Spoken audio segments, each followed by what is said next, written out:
Hey there. Welcome to the shift. Good morning.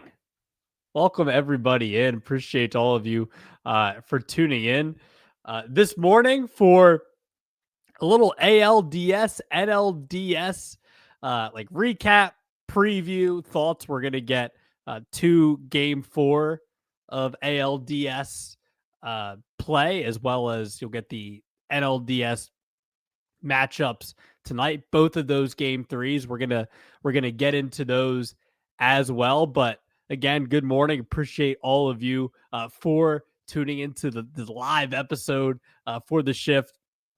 It's just me this morning, me and Earnshaw. Very soon we'll have episode 100. We're going to try to do something fun and special for the show. So stay tuned. We might have something this weekend, and it will be out on social media. I promise. Once it happens, when it does happen, we will. I know it's been a little bit, but trust me, for episode 100, we're excited to have all of you that are going to be there for that. But we're just going to go pretty much series by series, and I'll just give you my thoughts on each, and kind of we can recap, give just my thoughts on the series where it is right now. So Mariners Tigers, after a total of what? It was three. Well, with the Mariners and Tigers, it was a total of 10 runs in the first couple of games. So it wasn't super high scoring. But last night, after I think it was it had to have been a 3-hour rain delay. The game started at 7. The game was initially supposed to start at 4, but initially starts at 7, bleeds into a little bit of Toronto and the Yankees, or bled into half that game. But the Mariners bats, they woke up. Tigers offense didn't until the 9th inning. And really, they scored the 1 run in the 5th up until that 9th inning.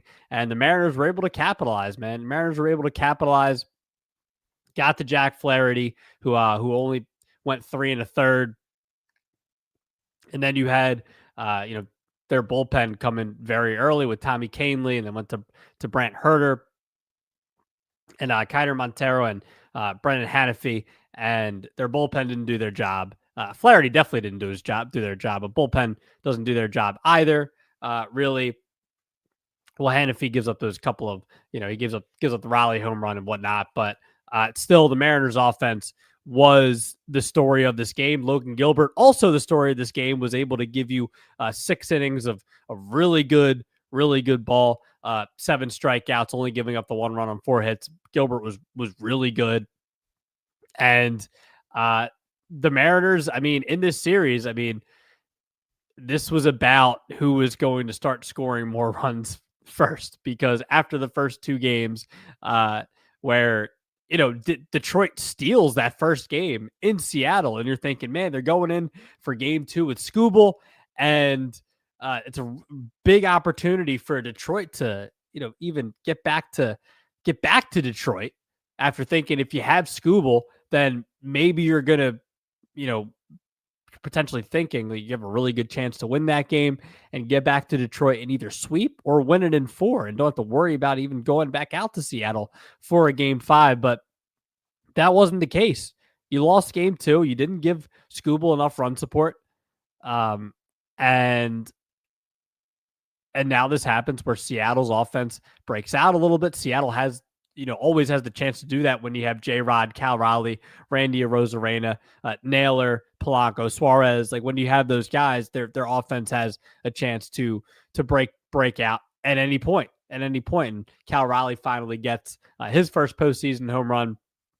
Or not finally, it's 3 games. I'm acting like it was 25. It was the entire postseason until the World Series. No, but Cal Raleigh finally gets his first home run.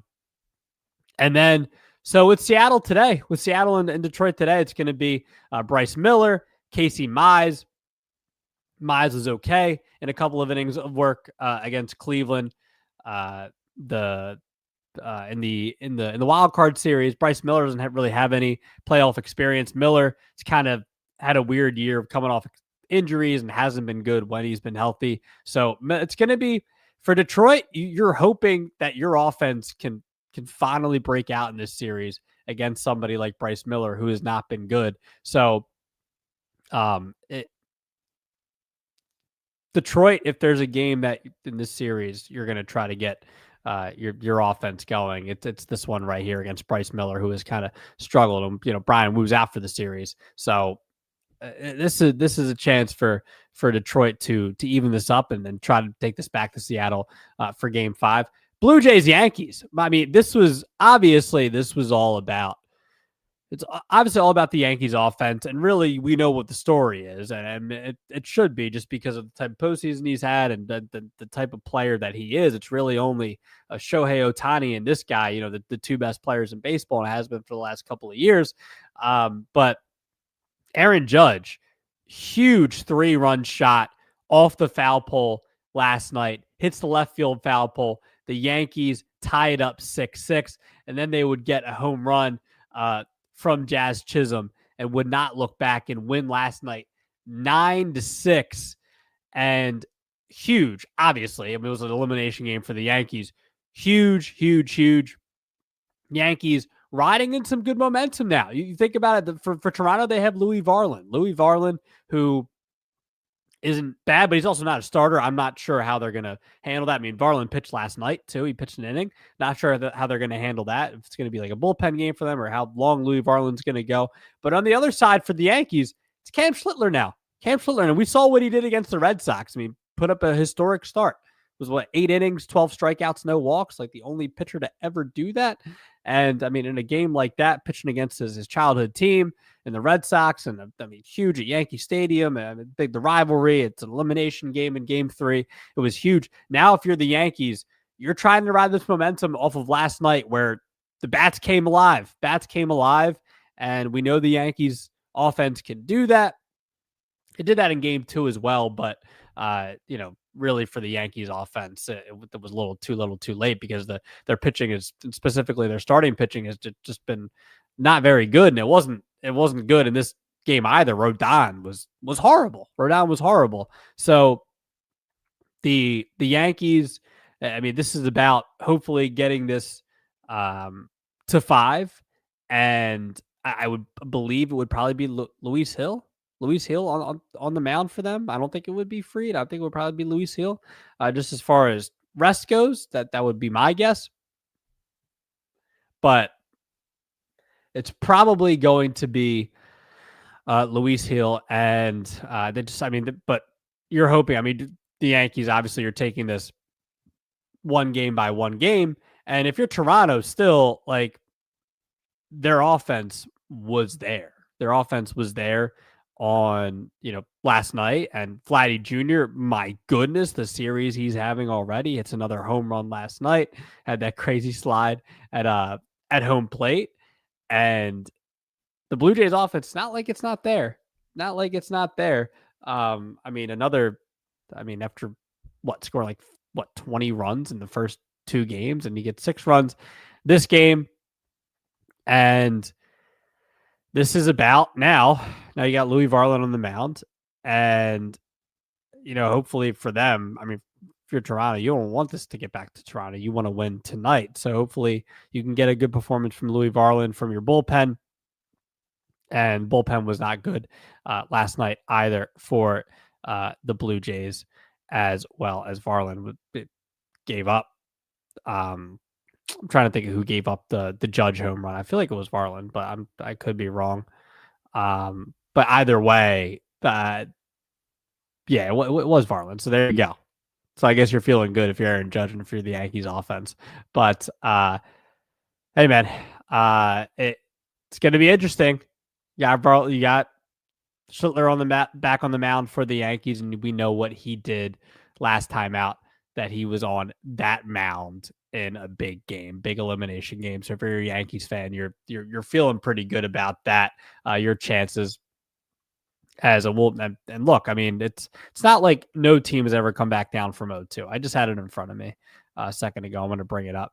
And I had the list. I think it's more than a handful. So just not just American League and National League. We can look at both leagues. So 0-2 comebacks in Division Series, 2017 ALDS, the Bronx Bombers over the Cleveland at the time, the Indians. 2015 Blue Jays over the Rangers. They overcame a deficit. 2012 NLDS Giants came back over the Reds. Also, then you go back a little farther. 03 ALDS Red Sox over the A's. 01 ALDS Yankees over the A's. 99 ALDS Red Sox over the Indians. 95 ALDS Mariners over the Yankees.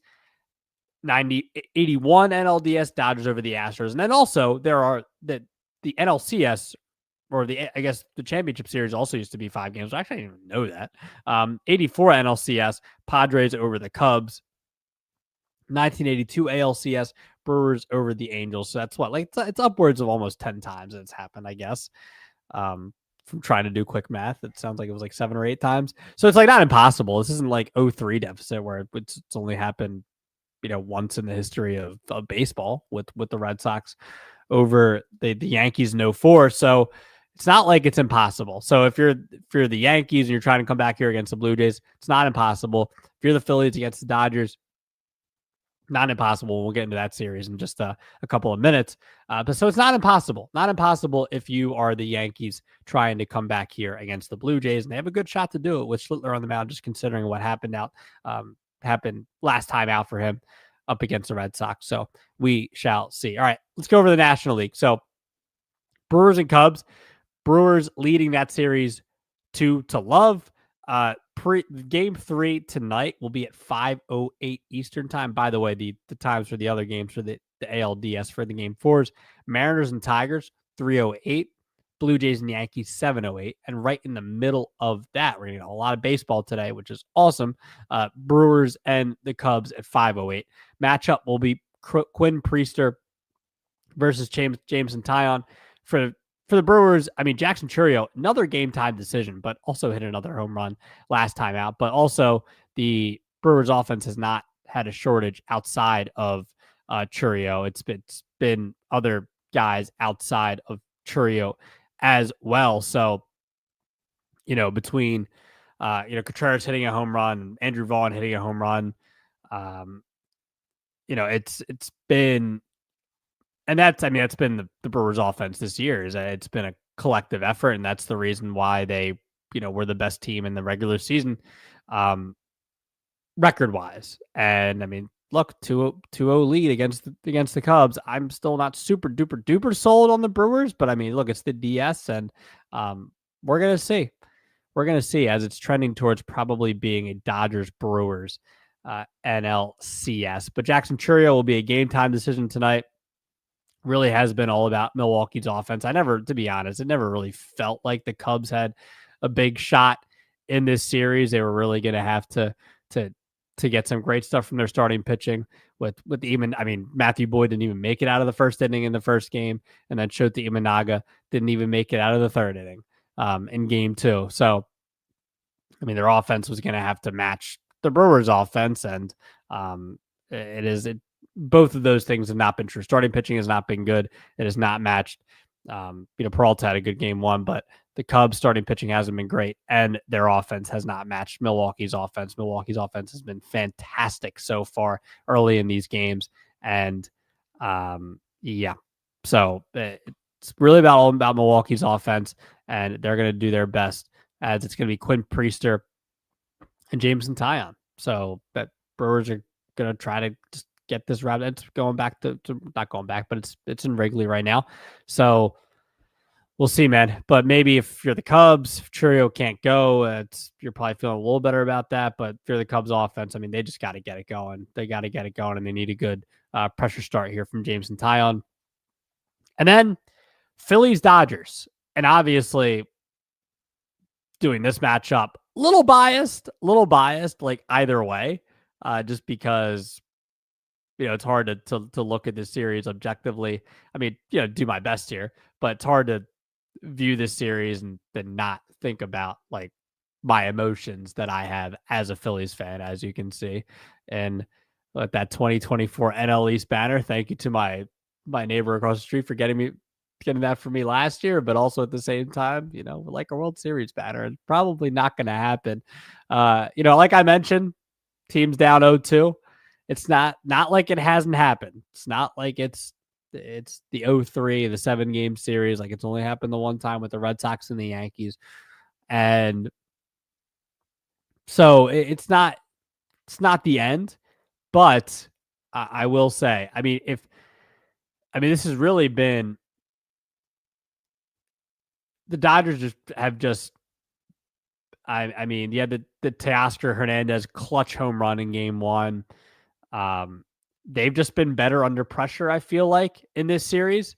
Now, here in Philadelphia, we're really getting on Rob Thompson for his decision making.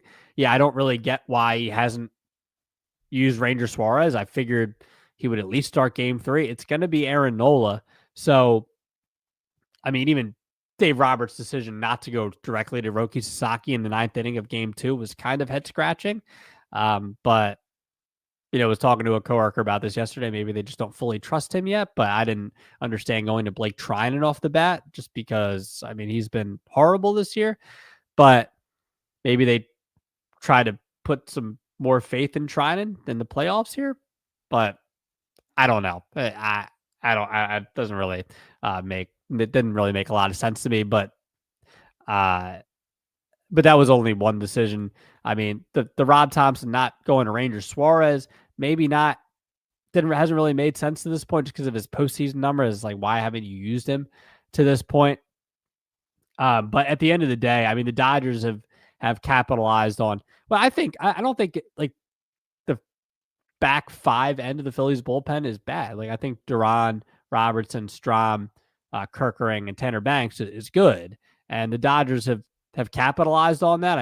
As soon as Jesus Luzardo went out in game 2, they jumped on him. Same thing with Sanchez, getting that 3-run home run with Teoscar Hernandez. And if you're the Philadelphia Phillies, like, you are truly hoping. Aaron Nola, the last start of the season, he was really good, but this season he has not been good at all. Nola has not. He's had his worst year. Against Minnesota was great. Last start of the year. Had probably his best start. Nine strikeouts of only giving up 1 earn in 8 innings. He was awesome. And if you're the Phillies, you're just hoping that that's the Aaron Nola that you're going to get, or at least close to that. Because this year Nola has sucked. He's had his worst year. Injuries, everything. It's been his worst year. Just at least watching as a fan. Watching Aaron Nola, like as far as injuries goes, never gets hurt, never does. He's really made every start since like 2017, and then it just has been horrible outside of that. It has had a 6 ERA over 6, and just under 100 innings of work. So, if you're the Phillies, like at minimum, you are hoping that, because the offense for them has just been really, outside of a couple of innings, has really been non-existent for them, and the top of their lineup has not been holding their weight, and they've needed them to hold their weight in this series. Dodgers top of their lineup hasn't been awesome as well. They haven't been great either, but other parts of their lineup have come up big when they have needed them to, and that's really feels like the difference in the series. We had a great starting pitchers duel between Luzardo and Snell in game 2, and and look, the Phils, last couple of innings, they get a couple of runs, but that was too late. And the Dodgers, they were, you got an incredible 6 to 7 innings of work, whichever it was, from Snell. And yeah, it's just going to really come down to, for the Phillies, it's Nola on the mound. For the Dodgers, it's Yoshinobu Yamamoto. We saw what he looked like last time out against the Reds. The Phillies need to make Yamamoto look like he did couple. I think last year, a couple of those postseason starts, he was not like fantastic. I'm trying to think exactly which games those were, but there were a couple postseason starts where he wasn't all that good. I know that DS game one against the Padres wasn't all that great. So I mean, if you're the Phillies offense, this is their chance to get to a Yamamoto. Or not get to a chance, not a chance to get the Yamamoto. I mean, they do want to get the Yamamoto, but I mean, you want to make him look like he did against the Padres in game one of last year and not like he has looked since then. I mean, he in game 5, I think against San Diego, he was the complete opposite. So Phillies offense, they want any shot. They got to get that starting pitcher out early. They got to get Yamamoto out early. That's if the Phillies want any shot at coming back in this series. I mean, it starts tonight for them. And if you're the Dodgers and you're looking at it from their perspective, you just want the same Yamamoto that you have gotten since that game one against the Padres last year. You want the same Yamamoto, and they're going to try to get him as deep into this game as possible, I'm sure, because, I mean, I'm sure they're a little tiny bit. I mean, they've been worried about their bullpen, but, it probably creeps in the back of their mind a little bit after what happened in the 9th inning in game 2. So if you're the Dodgers, you want Yamamoto to give you as much work as possible, good work. And that's what you are looking for if you're the Dodgers. So but I'll be honest, numbers wise, going off history, Yankees probably aren't coming back. Phillies, again, a little bit of a bias, a little bit more emotional for me. It doesn't feel like the Phillies are coming back. Feels like the Dodgers maybe getting hot at the right time. Let's see how they looked against the Reds. They're doing enough to win against the Philadelphia Phillies. So, yeah, so we're going to see though. Yankees, Blue Jays, Phils, and Dodgers. Yankees, Blue Jays that's a 2-1 now. Phillies and Dodgers at 2-0. Brewers and Cubs 2-0. I really don't feel like the Cubs are coming back in that series for sure. I think a lot of people feel that way. And then the Tigers and Mariners. We'll see. I don't know. Mariners, they were a pick for me to really make a World Series run out of that American League, and have been for the last couple of months. So we shall see. So thank you everybody for tuning in to my little playoff update here. We'll do a little ALDS recaps, previews, ALDS and NLDS previews and recaps. So thank you all for tuning in. Me and Earnshaw, we will be back very soon for episode 100 of The Shift. So stay tuned for that. That will do it for me. I'll talk to you guys soon.